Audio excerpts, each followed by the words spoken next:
Hello, so Matt Armstrong, Senior Systems Engineer on our Jamf research team. Been here about 2 years. Thanks for coming. Hope you've had a great JNUC and take something away from the session.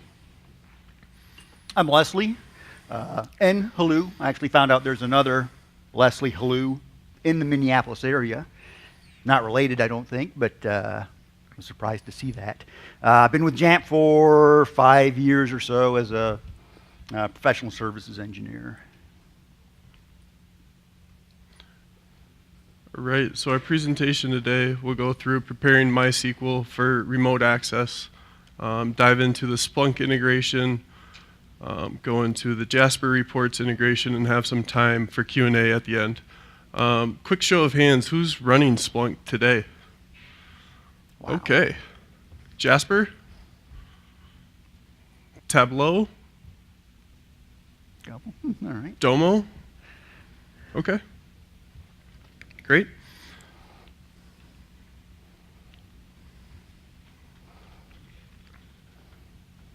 So two steps. There's no step 3. Got to prepare MySQL for remote access. You may have done this already if you split your database from your Jamf server from the Tomcat instance. By default, the MySQL install only allows connections from itself. So I want to allow connections from other machines, either for Splunk, for JasperReports, whatever. So I need to locate in the config file, depending on your installed platform. Could be the myCNF, MySQL. But look for the bind address. You can either comment it out, or instead of the 127, I can just put all zeros on it. Second step, optional, but I would say recommended. I want to create an account specifically for the queries. Limit the access to select only. I can't modify anything. So this would be similar to what you did when you first set up the Jamf server. Grant, select, allow it to read all of the tables within the database. Jamf software is the default name. You may have changed it. So report at. And then this is where I can specify what machines or maybe what range of IP addresses can access the database. So the percent allows anything on the 10.1.1 subnet to access the database, provided it has the correct credentials, the identified by. So in the single quotes, we'll put the password. All right, so for Splunk, we built a little app. It's available on the Jamf Marketplace. It's a GitHub project. If you're interested, go get it, take a look. We're interested in feedback. But it's a modular input, or we leverage the modular input using the classic API to get our data over to Splunk, and then we've also gone through and documented the database connection. Why would you want to use Splunk? Well, it's got search processing language. You could throw your data at it, and it's got a full set of functions for reporting. So if you want to take a look at your devices by location, it's a pretty simple search query. If you want to look at last inventory update and understand what devices are checking in when, it's pretty easy to do and configurable. Throw the dashboards together, track the OS version or your spread of iOS, macOS, and tvOS devices. System requirements. It's a big app, so the minimum supported or suggested is 12 CPU cores, running 2 gigs, 2 gigahertz, 12 gigabytes RAM, Linux or Windows. The trial runs on Mac as well, so if you want to spin up on your machine and see what it looks like, you can do that. Now, so in Jamf, we're using the advanced search API to get information back and forth. So go define your advanced search. What fields do you want to report on? What devices do you want brought over? And that's set up for both computers and mobile devices. So once you've got that defined, we'll go into the Splunk server, clone the repository to the Splunk apps folder on the server, and start Splunk back up. And now we've got the Jamf Pro Jamf modular input listed as a available app in Splunk. Define your index. So I've included a search for you Splunk users. You know all about it, but think about how you want to organize your data with host and index so that you can easily search your devices, mobile devices, all devices, computers. It'll help a lot to put a little thought up front. So adding an input is settings, data inputs, Jamf modular input. And then this form will pull up when you click new. This is all driven off of a Python script in the apps folder on the server. It's pretty light, configurable. So if you want to extend this to other API endpoints, you can absolutely do that. Today we are using the advanced search name as the indicator. So set up your credentials, password, URL, what type of search is it, search name, and then the additional options at the bottom for naming it. What's the host, what's the index, what's your rate of run. For those of you who might be running Jamf Pro on-prem, there's a Splunk DB Connect install. Start out installing Java. Make sure it's the Oracle JDK or you will have problems, and it might take you a day to figure that out because it's buried a little bit. Install the Splunk DB Connect app. It's the gears icon, or go out to the store and upload your file. Download and upload. Install the MySQL driver. Copy that to the Splunk DB Connect app drivers directory and restart. So now that we've got the database connection into Splunk, we'll go through configure. Again, think about your index before you start things up. Select configuration from the DB Connect app. Add in your identity, define your connection, and then we're ready to start working with the data. So look at what database do we want to work with, the Jamf software database, then what table, and you can use the SQL editor or the SPL editor to define your queries, view them, run them, save them, and you've got yourself connected to Jamf. Splunk Search Processing Language, or SPL, has a wide variety of functions documented on their site, but you basically define what you want to search, pipe it over to their commands, and then build your visualizations from there.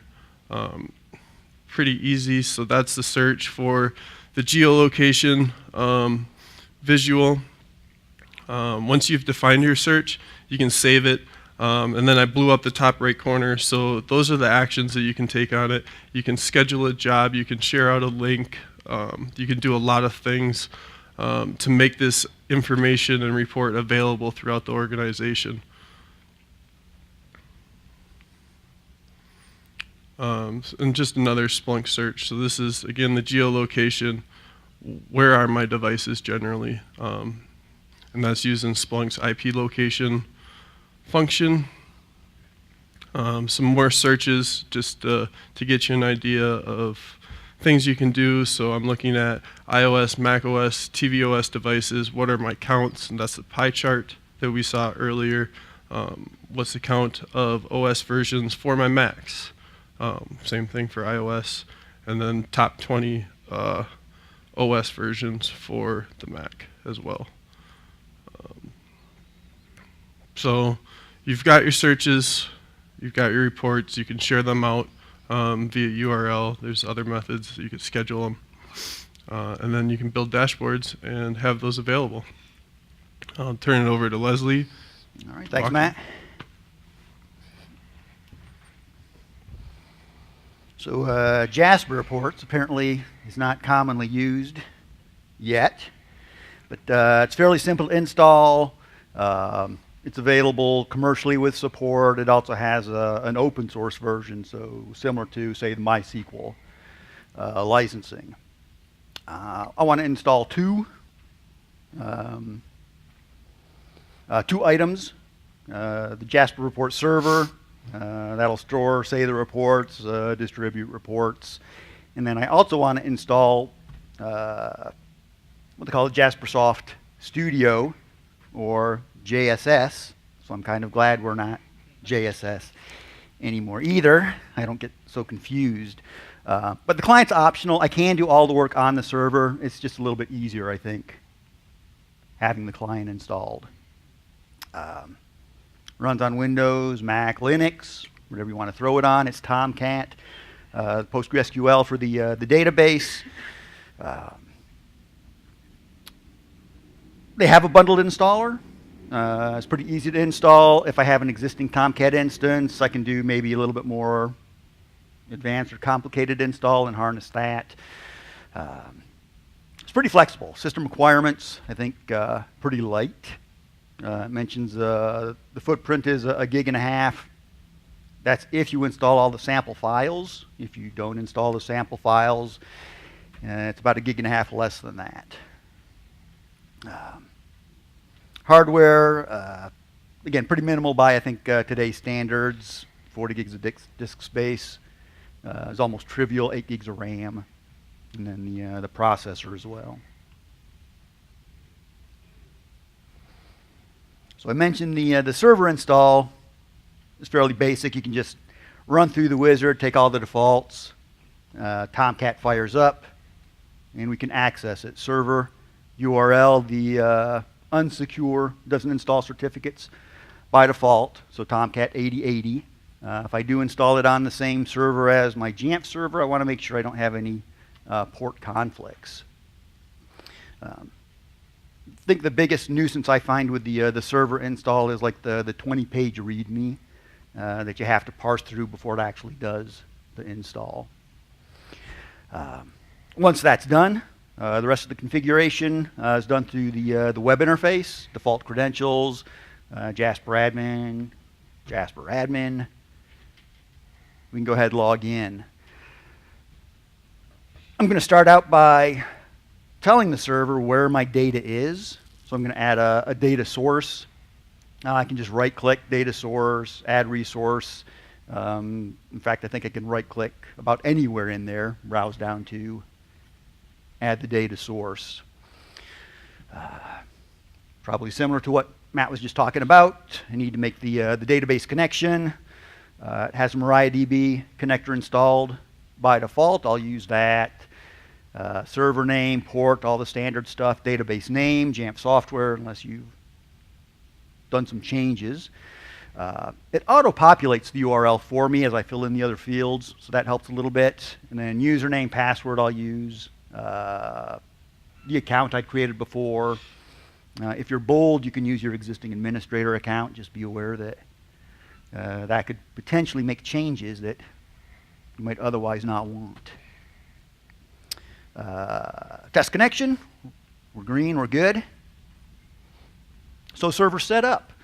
I want to get to maybe creating some reports. So the client software also runs Windows, Linux, or Mac. It's a Java app, so it's pretty flexible. I'll install it on the Mac since I think that's the best platform for doing any sort of design work, or any work, right? So drag and drop. We'll just throw it in applications. Can run anywhere, really. But as I fire it up, we're greeted with a little splash screen. We can learn more. We can collaborate. I just want to get started. I'm not going to bother reading the README or anything. I'll just click around until I figure it out. The client, just like the server, needs to know where the data is. Also needs to know where the server is, so that once I do something on my machine, I can copy it up to the server. Other people can then easily access it. Name for the server, whatever you want to call it. It needs a URL, same URL we used when we logged into the web interface. Credentials, Jasper admin, or you can create other users, whatever the password is. There's an organization field there, which needs to be left blank, unless, again, you do more advanced, I would say, installs. I think of the organization sort of like a domain. You could have several domains within the Jasper software, and then which area am I, or which domain am I, organization, am I logging into? We're more in the, I guess, work group mode. We'll just leave that blank. Now we'll go ahead and connect to the MySQL database. Again, a little button for that. There's also, you can go to the menu bar. But we'll click our add connection. Again, we're doing the JDBC. Similar options, again, that what we did on the server. The MariaDB connector. This one, if I recall, I actually have to type out the URL. It doesn't auto-populate for me. But again, we need the server name, standard port, 3306, name of the database. And the username I want to use was that MySQL user that we'd created earlier. All right, prep work is done. We can do something maybe a little bit more productive now. Let's go ahead and create a report.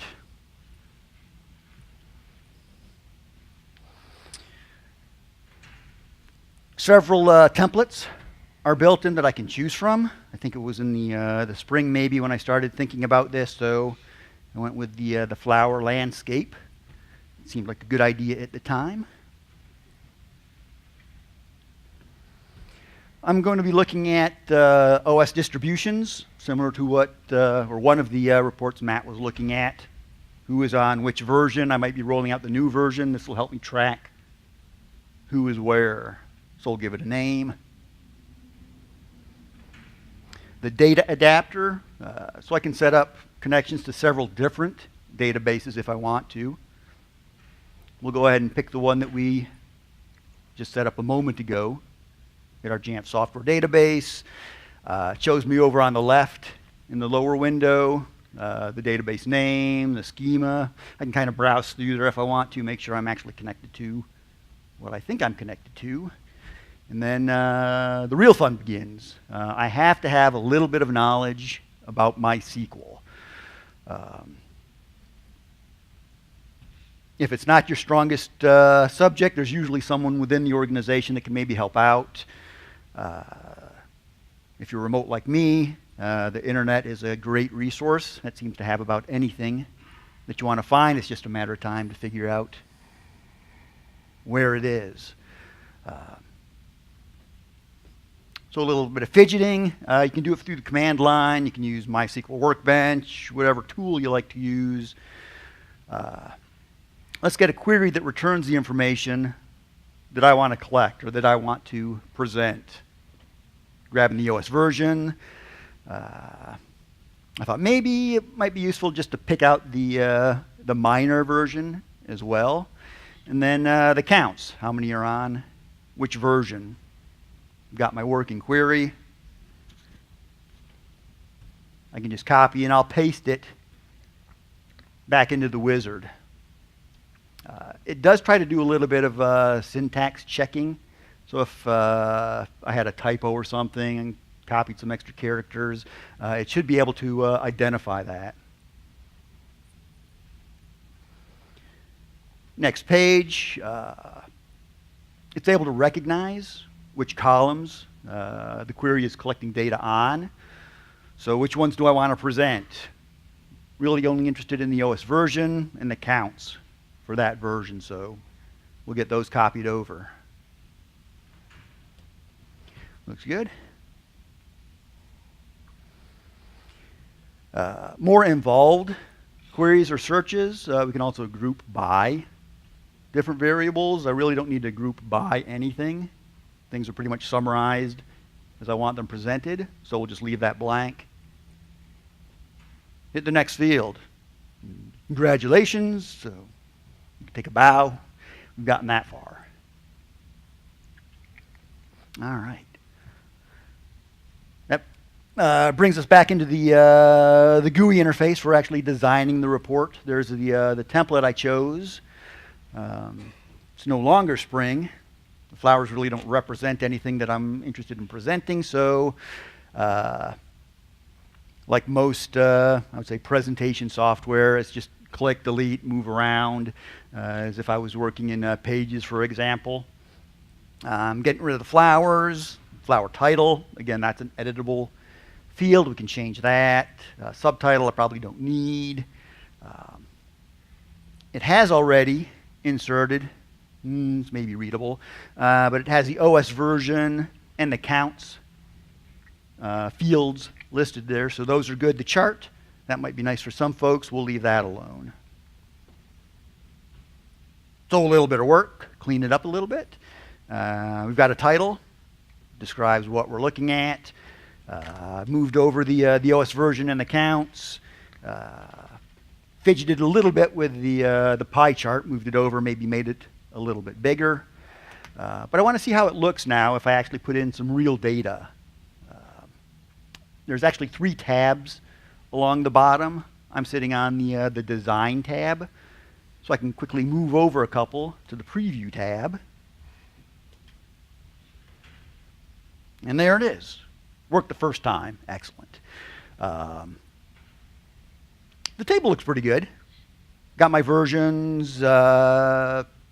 Think it makes sense, sort of in decreasing order. We could change that, I suppose, if we wanted to. But the chart, as I look at it, doesn't really match up with the table. So we need to do a little bit more editing. We'll go back to the design page. I can double click on the chart. And again, I'll say 2 things, 2 steps I need to fix. The data set. I need to fix that. By default, it's really not looking at any particular data set. Change that over to the main data set, the current data set that I'm looking at now. And then I need to tell it what sort of data I want to present, along with maybe any labels that I want to add. So value, we'll go ahead and click the ellipses, the button there to get some data. Again, by default, there towards the top left, it'll have some arbitrary variable. Go ahead and just delete that. And then I'm interested in the counts. So they're in that second column.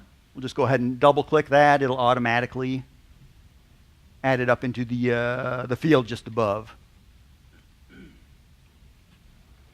So we're good there. Labels, it might be nice to label the different sections on the pie chart as well. So again, we'll hit the ellipses there. Set that to the OS version. I'll get a similar screen to what I had with the values. This time I just want the other variable that they're querying. Things look pretty good. Let's take a look at what we have. Again, back to the Preview tab this time. And it looks like I made the chart a little bit bigger. But I got the slices, I've got the labels. There's the table up above. I think everybody would be happy with that one. However, it's only on my desktop at the moment. So let's look at how we can get that to the server. I want to publish it out to the server.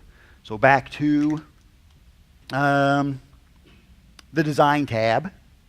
Again, there's a nice button we can just click. Publish. I've already told it where the server is. You just need to tell it where on the server to store it. It has some default folders. Reports is one of those. Seems like a logical place to put it. So we'll just drop it in there. And then I need to tell the server what data set I'm using. Again, I can have multiple data sets. Maybe I'm querying one as I'm working on my desk. I'm going to query another once I put it on the server. So data source from repository. What repository am I going to use? We'd set that up earlier on the server. I'm going to use the Jamf software database. We'll just go ahead and select that one. Quick review. Yeah, everything looks all right. Success again. It's always nice to know when things are working. And if I check back on the server now, click on reports, there I should have the report that I just created. If I click on that report, looks exactly like, should look reasonably close. I've noticed there are some differences from what I see on my desktop versus what actually gets published to the server. Sometimes those fields might get squashed a little bit, might have to go back to my desktop, do some adjustments. The fonts that render locally might be a little bit different than the fonts that render on the server.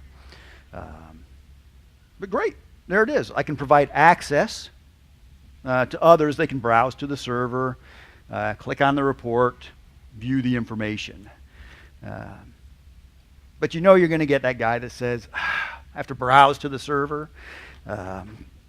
Email it to me. I just want to view it along with all the other reports that I get. So easy enough to do. I installed on Linux. Install on Windows. We just need to find the default location for the server install. Linux, Mac, it's in opt, JasperReports, some version, and then Apache, web apps, so on down the line. We need that jsquartz.properties file. There's a section in there to handle all the email setup. It'll have some default values.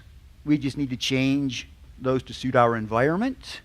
And you may have done something similar on your Jamf Pro server if you enabled email notifications. Contact the email administrator or whomever you need to. Get ports open, maybe set it up to allow relay, do whatever. But in this example, we had, say, an on-prem. I didn't need to authenticate to it. Set up a sender address,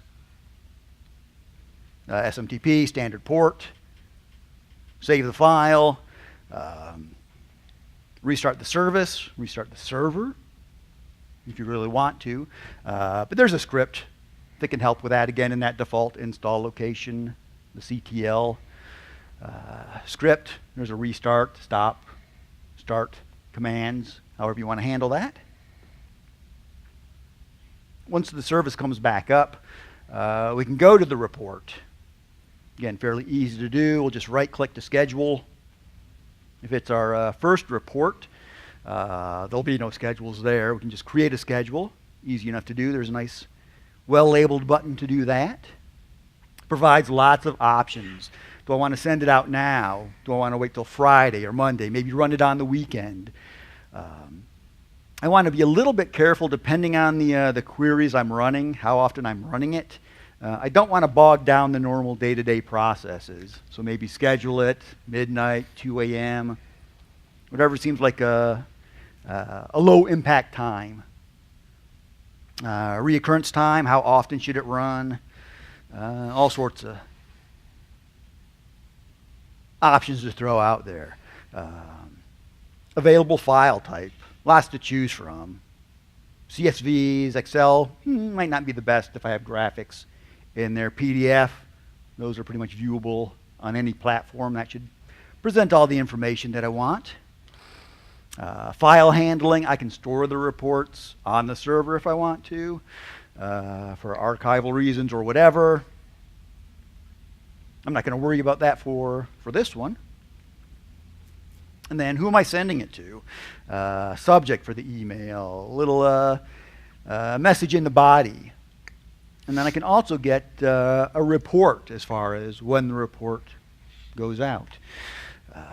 So if you really want to keep tabs on everything, how do I want to handle the attachment? So that's also available down there towards the bottom. Looks pretty good. Everything's set up. Friday comes along, or whenever I had the report scheduled, check my email. There it is. Again, it looks, I'd say, pretty much exactly how it looked on the web, how it looked locally.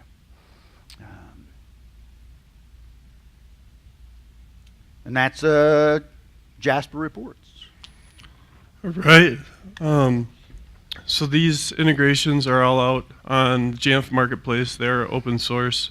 So in addition to Splunk and Jasper, we also have a Tableau integration out there.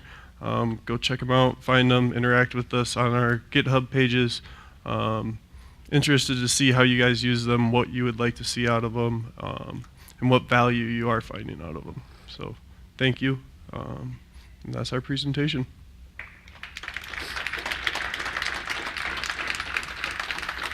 We still have about 15 minutes for questions. Feel free to come up to the microphone and ask. There will be some time after for these guys if they want to chat a little bit with people, but feel free to come up and ask some questions.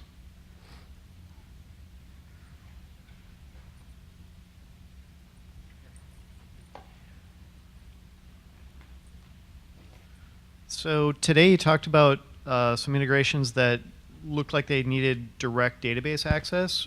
Can we use these things in Jamf Cloud?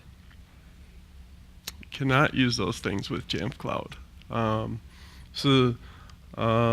If you're on-prem, you can connect to your database. If you're in Jamf Cloud, you cannot. But that's really where the API becomes valuable, is getting you that access to your data and getting it into other products so you can find the value there. So I'll say not directly, but I can point Jasper at a file. So maybe I'll run an API query, gather the information, and then it's not as real time, but yeah, it's possible. All right, thanks. Thank you.